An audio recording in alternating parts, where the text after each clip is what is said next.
En prélude au lancement du rapport sur l'état des systèmes de paiement instantané inclusif en Afrique 2024, prévu ce mercredi 20 novembre à Accra, capitale du Ghana, Africa Nenda a organisé un atelier de formation pour les médias africains portant sur l'infrastructure publique numérique et les systèmes de paiement instantané inclusif. L'occasion a également permis au personnel des médias de découvrir les principaux résultats du rapport et d'échanger avec des experts. Sabine Mansa, directrice générale adjointe d'Africa Nenda, revient sur l'objectif de la formation et les thèmes abordés au cours de cet atelier. Il est important que les médias soient vraiment une voix pour tout l'écosystème numérique, pour partager les enjeux qu'il y a, le besoin de construire des infrastructures publiques numériques sur lesquelles justement l'écosystème financier peut offrir des services qui sont accessibles et qui sont abordables pour toutes les populations en Afrique. C'est la raison pour laquelle nous avons organisé cette formation, pour justement offrir un cadre où les journalistes peuvent en discuter,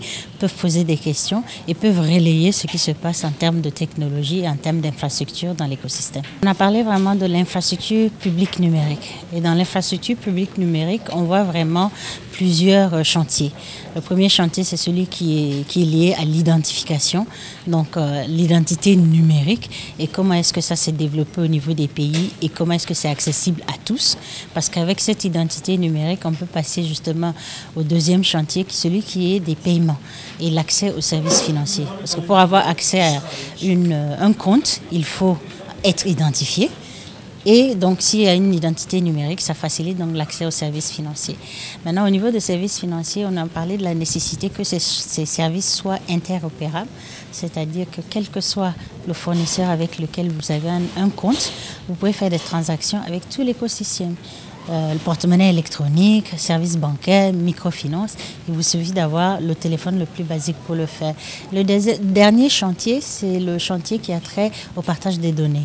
C'est-à-dire cette infrastructure doit servir au gouvernement pour, par exemple, faciliter les subventions pour l'agriculture ou les paiements sociaux, la digitalisation de ces paiements-là. Donc c'est vraiment pour nous de sensibiliser l'écosystème sur le fait que pour avoir une économie numérique qui est inclusive, il faut qu'il y ait des rails numériques. Et ces rails-là, c'est ce que nous appelons l'infrastructure publique numérique. Ils sont nombreux à participer à cette formation en présentiel et en ligne, de l'Afrique de l'Est à l'Ouest, du Sud au Nord en passant par le centre. Les journalistes étaient très attentifs, conscients de l'importance de la formation donnée. Présent à Accra, Hervé Fopa, journaliste et rédacteur en chef du quotidien L'économie, venu du Cameroun, nous donne ses impressions sur sa participation et ce qu'il a appris durant la formation. Je viens donc de participer à cet atelier de formation sur les systèmes de paiement instantané en Afrique.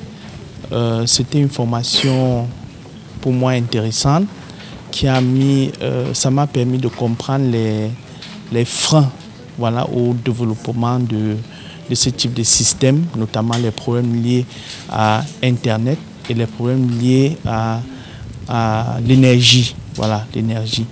Et il a été souligné l'importance de développer une certaine infrastructure numérique dans la plupart des pays en Afrique.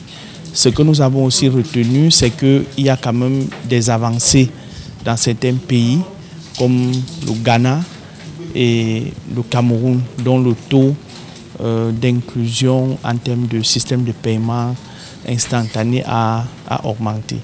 Donc pour moi, c'était une formation très intéressante, très importante, et je pense que je suis maintenant mieux outillé pour pouvoir parler de ce sujet aux lecteurs de notre journal. Pour rappel, le rapport des systèmes de paiement instantané inclusif en Afrique 2024, qui sera publié, proposera une exploration complète des systèmes de paiement instantané inclusif, offrant une analyse approfondie de leurs défis, opportunités et impact potentiel à travers l'Afrique. Cet événement de lancement est conçu pour faciliter l'échange de connaissances et le renforcement des capacités en mettant l'accent sur les stratégies de mise en œuvre réussies, les meilleures pratiques et les dernières avancées technologiques de l'IPES dans la promotion de l'inclusion financière et de l'autonomisation économique à travers le continent. Abdoulaye Ba depuis Accra, capitale du Ghana, pour Financial Afrique.